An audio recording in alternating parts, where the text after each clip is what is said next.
नमस्कार दोस्तों, आपके अपने YouTube channel education with Deepak sir पर स्वागत है। जैसा कि आप जानते हैं पैट का एग्ज़ाम नज़दीक है, जिसके लिए मैं आपको पढ़ा रहा हूं पैट के कुछ ग्राफ के सवाल, ठीक है, जो पैट में बहुत महत्वपूर्ण है आपके लिए। तो चलिएगा शुरुआत करते हैं आज के लिए।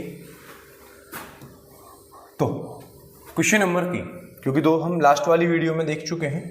क्वेश्चन नंबर 3 वो ये कहना चाह रहा है, निम्नलिखित तालिका 3 दिनों के दौरान 3 प्रिंटर द्वारा मुद्रित पृष्ठों की संख्या को दर्शाती है। यानी आपको एक टेबल दे रखी है जो नंबर ऑफ स्पून मैन्युफैक्चरिंग, जो आपके लिए कहना चाह रहा है number of moon manufacturing bye 5 factories, ठीक है। अब आपसे पूछा गया P द्वारा निर्मित चम्मचों की संख्या का R द्वारा निर्मित चम्मचों की संख्या से अनुपात। यानी कि आपसे पूछा गया है P के द्वारा मैन्युफैक्चरिंग और R के द्वारा मैन्युफैक्चरिंग का रेशियो। तो हम जानते हैं P के द्वारा मैन्युफैक्चरिंग कितनी होगी और R के द्वारा कितनी होगी, और इसका रेशियो पूछा गया। आपको ग्राफ में चेक करना है, P के द्वारा मैन्युफैक्चरिंग है 100 और R के द्वारा कितनी भैया 150। अब इसका वो ये कहना चाह रहा है रेशियो कितना होगा।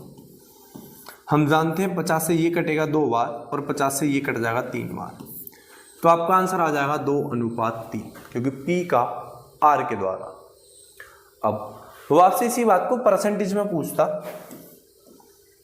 कि साहब P से R कितने % अधिक करता है, तो ये देखिएगा 100 से 50 अधिक है ना, क्योंकि ये 100 कर रहा है, ये 150 कर रहा है, तो 100 से 150 कर रहा है, कितना ज़्यादा कर रहा है 50। भाई एक वैल्यू 100 है और एक वैल्यू है 150, ये हमें पता है कितना ज़्यादा है 50, और 100 पे है तो इसलिए 50% अधिक, यानी मोर देन 50%। अच्छा साहब P R से कितने % कम करता है। अगर वो ये वाली बात पूछ ले आपसे कि जो P है वो R से कितने % कम करेगा, तो फिर से चेक करिएगा, ये 100 है और ये 150 है। 150 से यानी 150 से 100 कितना कम होता है 50, लेकिन आपके 150 से बात हो रही है इसलिए 1 नीचे आ जाएगा और परसेंट के लिए इंटू 100। 50 से ये 3 बार कटेगा और 1/3 फ्रैक्शन वैल्यू होती है 33 सही 1/3। ना पता हो तो आप 3 का 100वां भाग लगाइएगा, आपका आंसर आ जाता 33 सही 1/3%। जब क्वेश्चन में बात करेगा परसेंटेज के बारे में तब बात करेंगे, लेकिन आपसे पूछा गया रेशियो, और रेशियो कितना आएगा 2:3, आपका आंसर होगा। बढ़ते हैं आगे की तरफ जी। ये भी एसएससी सीजीएल का आया हुआ सवाल है, लेकिन हमने कहा हम आज केवल इसकी बेसिक बातें पढ़ेंगे जी। तो आप जरा ग्राफ को देखिएगा, वो ये कहना चाह रहा है तमिलनाडु जो है उसमें 200 है, राजस्थान में 220 है, गुजरात में 240 है, दिल्ली में 180 है और केरला में 160 है। यानी अध्ययन करने आए आपको एक कोई ग्राफ है जिसके बारे में आपसे पूछा गया है। अब सुनो क्वेश्चन क्या कहना चाह रहा है, तमिलनाडु द्वारा स्टील के उत्पादन के अनुरूप केंद्रीय कोण। आपसे ये पूछना चाह रहा है भैया सेंट्रल एंगल किसका, तमिलनाडु।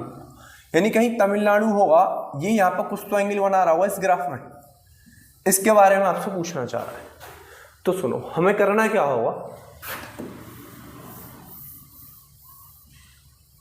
ये वाला आपसे एंगल पूछा गया है तमिलनाडु का। अच्छा ये टोटल एंगल कितना होता है हमारा, कभी भी सर्किल की हम बात करेंगे तो टोटल होगा भैया 360, और वो आपसे पूछना चाह रहा है केवल तमिलनाडु का पार्ट।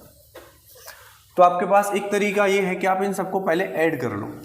सबको मैं लगभग 200 मान ले रहा हूँ, ये भी 200 है, ये 20 ज्यादा है, ये 40 ज्यादा है। अच्छा ये 20 ज्यादा तो ये 20 कम है, ये 40 ज्यादा तो ये 40 कम है। 1 2 3 4 5, यानी कि अगर मैं टोटल की बात करूं तो ये मेरे पास रहता 1000, और एंगल में कितना था भैया मेरा 360।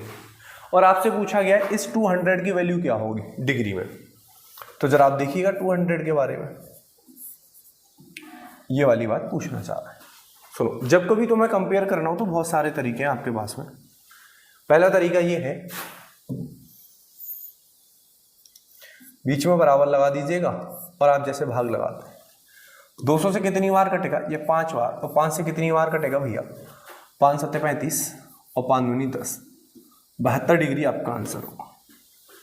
पहला तरीका केवल लिखने के ऊपर ही, बाकी कुछ भी नहीं है इसमें।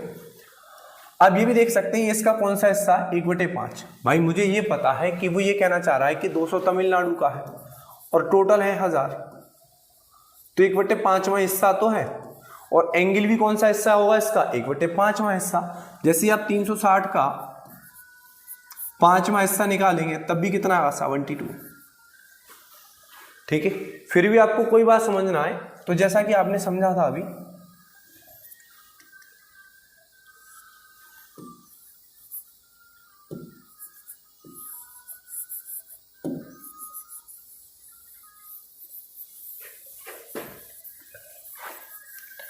जो मैं अभी आपसे कहना चाह रहा था कि 1000 की वैल्यू दे रखी है मुझे 360, यानी आप ऐसा समझिएगा जो आपकी वैल्यू 1000 है और उसकी वैल्यू कितनी है 360 डिग्री।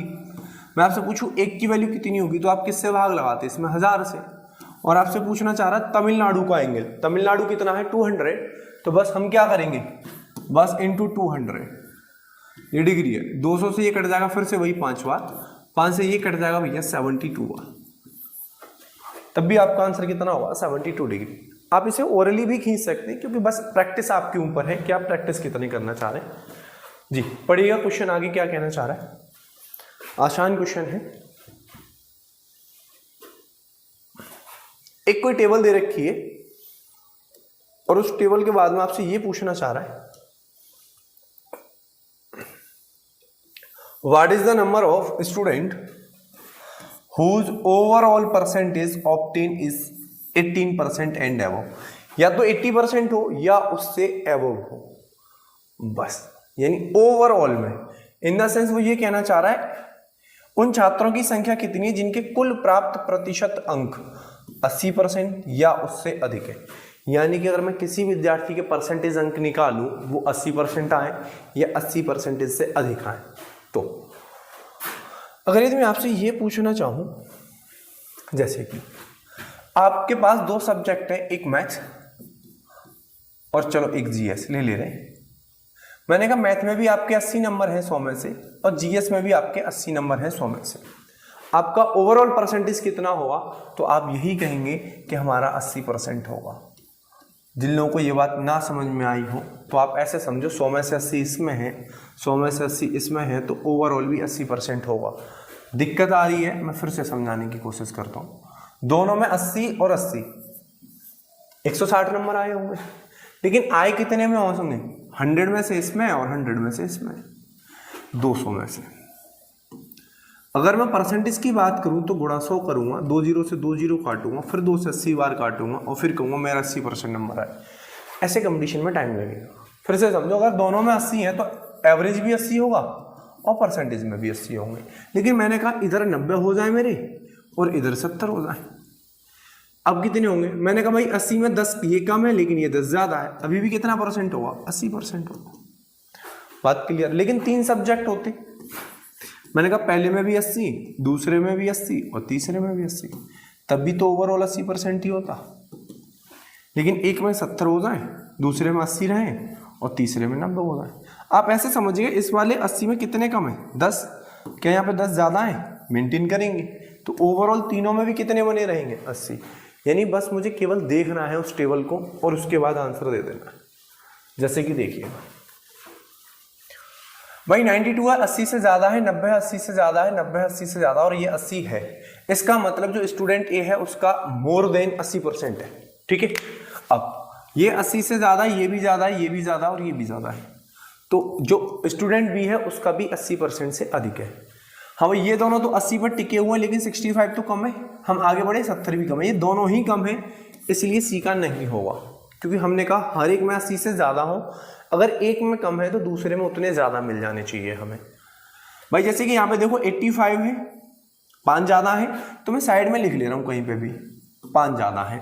ये 80 मेंटेन करता है, ये कितने ज्यादा है 2, और ये 80 से कितने कम है 5, तो ओवरऑल अभी भी तो 2 ज्यादा है, तो मेंटेन करेगा ये 80% से अधिक वाले को। क्या ये वाली बात समझ पा रहे हैं? जैसे कि 80 मेंटेन कर रहा है, कोई दिक्कत नहीं है। भाई कितना कम है 80 से, 5 कम है। इसमें कितना कम है, 5 कम है। अब उसके बाद देखिएगा 75 में भी कितना कम है, 5 कम है, लेकिन ये 85 कितना ज्यादा है, 5 ज्यादा है, कट गया हूं, ये 5 कम है, तो इसमें क्या होगा, इस बार 5 कम होगा, इसलिए ये मेंटेन नहीं करेगा। हाँ भाई ये तो हमें वैसे ही दिख रहा है सब में ज्यादा है, तो ये भी मेंटेन करेगा। तो कितने लोगों के मोर देने, 1 2 3 4। तो इस सवाल का आंसर हो जाएगा हमारा 4, यानी 4 लोग ऐसे होंगे जिनका जो एवरेज है या परसेंटेज है वो 80 से अधिक होगा। ठीक है, कोशिश करते रहिएगा, बस लगे रहिएगा जी। क्वेश्चन नंबर 3, यानी फिर से किसी ना किसी पाली का होगा, ये शिफ्ट में आया हुआ सवाल है। वो ये कहना चाह रहा है कोई भी टेबल है, राज्य S3, यानी कि स्टेट होगा S3 और एक स्टेट होगा S4, यानी राज्य S3 में सर्वेक्षण के भाग लेने वाले व्यक्तियों की संख्या का राज्य S4 से, यानी from state S3 from state S4। अब भाई S3 कितना है, सीधे देखो 400, स्टेट S4 कितना है 500। वो क्या पूछ रहा है, रेशियो, 2 0 से 2 0 उड़ा दो, कितना बचेगा 4:5, उड़ा दो झटके में। अब तुम लिखोगे फिर से टाइम लगेगा, लेकिन जिनको नहीं समझ में आ रहा भाई वो अभी लिख लीजिएगा 400 और S4 का 500। भाई पहले S3 है फिर S4 है, इन दोनों जीरो को काट दीजिए, क्या बचेगा 4:5, आपका आंसर होगा। ठीक है, सवाल में कह रहा है भैया आपसे कौन सा कथन सही नहीं है, इस वाली बात पे ध्यान दीजिएगा। वर्ष P1 में C1 की आय और वर्ष Q में C2 की आय, C2 की आय का 33 सही 1/3% है, यानी वर्ष P में C1 होना चाहिए और वर्ष Q में C2 होना चाहिए। तो वर्ष तो P ये रहा, इसमें कौन चाहिए मुझे C1। तो भैया C1 में वैल्यू कितनी होगी हमारी 750। अब आगे कहना चाह रहा है Q में C2 होना चाहिए, जो Q है वो C2 होना चाहिए, वो है 250, ये C2 हो गया, वैल्यू लिख ली। अगर मैं रेशियो की बात कर दूं तो 3:1 आ गया होगा। अब लेकिन किसके साथ में, किसका परसेंटेज पूछ रहा है, तो जरा ध्यान से दो, C2 की आय का, जिसके साथ में ये का लगा होगा, C2 की आय का, तो वो का वाली वैल्यू हम नीचे लिखेंगे। तो C2 कहाँ होगा नीचे, C1 कहाँ होगा ऊपर, परसेंटेज में चाहिए तो गुणा 100, जबकि ये कितना परसेंट है 300%। अगर ये उल्टा होता कि C2 की आय C1 की आय का, तो 3 आता नीचे 1 जाता ऊपर, तब आता 33 सही 1/3%। तो पहले वाली बात हमारी हो गई गलत, और वो यही पूछना चाह रहा है कौन सा सही नहीं है।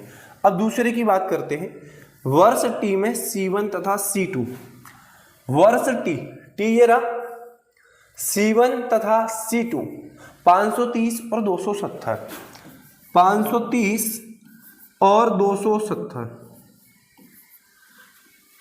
की औसत आय। अगर मैं इनका औसत निकालूं तो हमने कहा जोड़ के आधा कर दो, क्योंकि 2 ही लोग हैं, 3 होते तो डिवाइड बाई 3, 5 और 2 7, 800 और उसका आधा, क्या 400 है। ये वाली बात तो सही है। वो आपसे ये पूछना चाह रहा है फिर से, देखो कौन सा सही नहीं है, कौन सा सही नहीं है, only first, only first is a correct answer, केवल पहला सही नहीं है।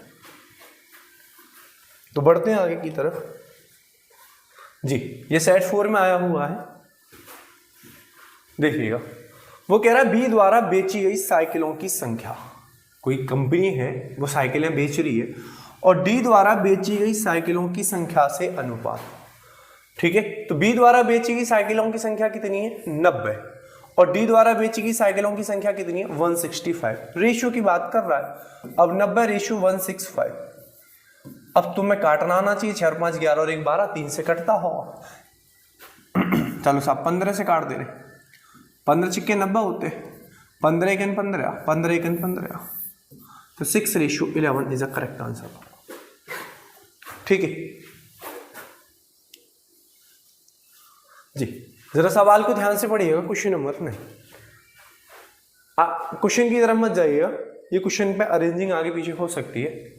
देखो कितनी बड़ी टेबल है, आप इस पूरी टेबल को पढ़ेंगे बहुत टाइम कंज्यूम करेंगे। सीधे क्वेश्चन पे आओ। वो कह रहा है दिसंबर और फरवरी के बीच योजना एक्स की सदस्यता। एक दिसंबर और फरवरी के बीच योजना कौन सी एक्स। हमें एक तो केवल एक्स को देखना है, किस किस महीने में, दिसंबर और फरवरी। दिसंबर ये रहा और फरवरी ये रही, यानी जब मैं दिसंबर में एक्स में जाऊंगा तो कितनी है 40, और फरवरी में जाऊंगा तो कितनी है 30। और उनके बीच का क्या पूछ रहा है अंतर, 40 और 30 के बीच का अंतर 10, तो बस जहां मुझे ऑप्शन में दिखा। अच्छा करोड़ की बात करूं तो देखो अब आप ऊपर कहीं पढ़ेंगे तो ये सारी बातें करोड़ में लिखनी होंगी। वो ये कहना चाह रहा है द फॉलोइंग गिवन, कहाँ हो गया करोड़, ये सारी बातें रुपीज इन करोड़ में लिखी हुई है, ये सबका सब करोड़ में है। तो हमारा आंसर क्या होगा 10 करोड़।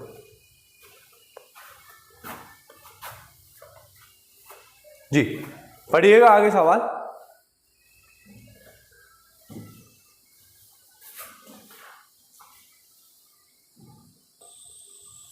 हाँ जी, आपको ग्राफ दे रखा है और उसको जो ये लोग मूव करके दिखा देता हूं मैं। ये इस बार ना आपको ग्राफ दे रखा है डिग्री में, हो सकता है परसेंटेज में बात करें आपसे, किसी के बारे में बात करें। पहले हम सवाल को करते हैं फिर उसके बाद पूछते हैं जी क्या क्या कर सकता है। सुनो, वो ये कहना चाह रहा है जी तथा एच की औसत बिक्री डी तथा आई की औसत बिक्री से कितना % अधिक है। सुनो, परसेंटेज में बातें कर ले, रेशियो में बातें कर ले, आप सारा काम डिग्री पे कर लीजिएगा, आपको इसकी जरूरत नहीं पड़ेगी जब तक कि वो आपसे रियल वैल्यू ना पूछे। जैसे रियल वैल्यू पूछेगा तो हमें इसकी आवश्यकता है, ठीक है, उससे पहले कोई आवश्यकता नहीं। इसीलिए जो मैं पढ़ता हूँ पहले क्वेश्चन पढ़ रहा हूँ, बाद में ग्राफ को देख रहा हूँ। क्वेश्चन आप पढ़े वो क्या पूछ रहा है, कितना % है, कौन कौन जी और एच की औसत बिक्री। बस आप जी और एच को मिलाइएगा, 73 और 13, 3 और 3 6, 7 और 1 8, 86 हो गया। अच्छा साहब दो की बात करूं तो 43, इनका औसत आ गया 43। अब वो कह रहा है डी तथा आई, डी तथा आई, डी तथा आई, ये रहा, यानी कि आप मान सकते हैं 50 60 और 10 70। अगर यदि मैं इसका आधा करूं, आधा क्यों करना है, क्योंकि बात कर रहा है औसत, तो 35 डिग्री में रहने दो। अब वो क्या पूछ रहा है, बिक्री से कितना % अधिक है, डी तथा आई की औसत बिक्री से किसके पीछे है, डी तथा आई के पीछे। तो बस भैया ये डी तथा आई का औसत था हमारा, ये किसका औसत था, जी तथा एच का औसत था। तो बस 35 से मुझे ये देखना है 43 कितना ज्यादा होता है। सबसे पहली बात तो 35 से 43 ज्यादा कितना होता है हमारा 8, लेकिन किससे बात कर रहा हूं 35 से, % में चाहिए तो गुणा 100। अब आपके पास में ऑप्शन होंगे, देखो सुनो ये तो हो ही नहीं सकता, क्योंकि मुझे पता है अगर यदि ये 700 भी होता ऊपर वाला, ऐसे समझो अगर मैं 35 से काटता तब भी 20 बार कट रहा होता। अगर ये 700 होता जबकि वो 800 बनना है, मैं 35 दूनी 70 होते तो लगभग 20 से तो ज्यादा होता, और ये हो नहीं सकता। अब बचे 100, भाई हमने 700 को ही तो काटा है, अब बचा 100। अगर यदि मैं 100 में केवल 35 से भाग लगाऊं तो 35 दूनी 70 होते हैं और 35 तिया 105 होते हैं। इसका मतलब 23 बार जाएगा नहीं, 22 पॉइंट समथिंग वाला ऑप्शन होगा। तो ऑप्शन कौन सा हो जाएगा, डी। आप ऐसे अप्रोच लगा सकते हैं, लेकिन फिर भी तुम्हें लग रहा है कि साहब हम ऐसे नहीं लगाएंगे, हम अभी नादान हैं। तो नादान बच्चों के लिए 5 से इसको काटिएगा 7 बार, 5 से इसको काटिएगा 20 बार, क्योंकि जब वो नादान है तो नादान है। हाँ भाई 8 दूनी 16, 160 में ऐसे करके 7 से भाग लगा दीजिएगा। लेकिन फिर वो कंपटीशन नहीं दे रहे, वो भी चीजें सीखना चाह रहे हैं। 7 दूनी 14, 15 16 2, फिर से वही 7 दूनी 14, बचे 6, फिर 0 और यहाँ पॉइंट लगा लो, 7 8 56, लगभग आप वहीं पहुंच गए 22.86%। फिर आप ऐसे भाग लगाएंगे तो आप कंपटीशन नहीं दे रहे, आप चीजें सीखना चाह रहे हैं। तो अगर सीखना ही है तो ऐसे समझो सीधी कि मुझे 35 का टेबल आसान है, 800 में 35 से भाग लगाना होता तो 35 दूनी 70, अगर ये 700 होता तो सीधे 20 बार कटता, ये तो हो ही नहीं सकते। 20 से ज्यादा वाला 1 24 है, 1 22 है। अब बचा 100, अगर मैं 100 में फिर से 35 से भाग लगाऊं तो 35 दिया 105 होते हैं, वो 100 है तो 3 बार जाएगा नहीं, 2 ही बार जाएगा, इसीलिए ऑप्शन डी हमने करेक्ट कर लिया। चलिएगा तो बढ़ते हैं आगे, चीजें समझनी पड़ेंगी तुम्हें धीरे धीरे। फिर से देखो, S3 द्वारा बेची गई पेंसिलों की संख्या, S6 द्वारा बेची गई पेंसिलों की संख्या से अनुपात। डायरेक्ट रेशियो पूछना चाह रहा है। S3 कहां है भैया, ये रहा, S6 कितना है 130।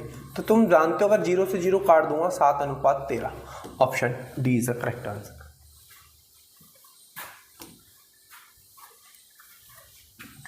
हाँ जी, टी द्वारा सौंदर्य का उत्पादन, यानी कि टी के द्वारा देखना है, और एस के द्वारा उत्पादन का कितना प्रतिशत है। ध्यान सुनो, का कितना परसेंट है। अब क्या अधिक या कम नहीं पूछ रहा है, वो पूछ रहा है का कितना परसेंट है। तो पहले तो टी को ढूंढो, ठीक है।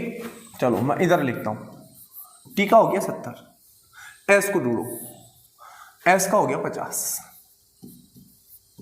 तो मेरे प्यारे, जब कभी आपसे ये पूछे का कितना परसेंट है, तो का किसके साथ में है, एस के साथ में, तो एस वाला नंबर लिख दो नीचे। बाकी जो सेकंड नंबर दिख रहा है तुम्हें कौन सा दिख रहा है, टी, और परसेंट में कह रहा है तो गुणा 100। टी ऊपर एस नीचे, यानी 70/50। परसेंट में चाहिए तो गुणा 100। 50 से 100 कितनी बार कटता है, 2 बार। 70 दूनी 140% और answer option B is the correct answer, ठीक है। अच्छा, अब आपसे इसी सवाल में कहता है कि कितना परसेंट अधिक है। ये सवाल तो मैंने कर दिया। अगर यहां पे का परसेंट की जगह ये लिखा होता कि टी का उत्पादन एस के उत्पादन से कितना अधिक है, कितना प्रतिशत अधिक है, तो मुझे पता है 50 से 70 कितना अधिक होता है, 20। किससे बात कर रहा है, 50 से। परसेंट में पूछा होता तो गुणा 100।